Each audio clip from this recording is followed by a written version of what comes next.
Oh, heute war einfach wieder so ein Montag. Strassenabgabsrechnung, dort Zalando kommt auch rein. Eigentlich warte ich bei der Zalando immer bis zu der ersten Mahnung. Ich weiß auch nicht wieso.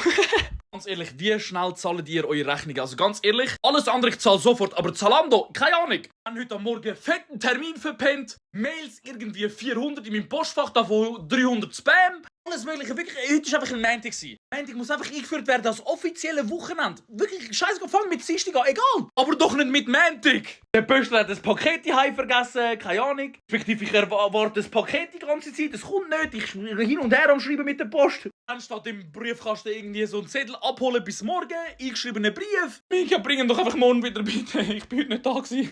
Ich hoffe, ihr habt wenigstens einen besseren Montag als ich. Ich hoffe, euch allen geht's gut, denn so viel werden wieder krank. Ich schwöre, ich gehe heute am Abend noch auf Zürich und ich wette, ich laufe dort hin, weil Montag und ich werde krank morgen.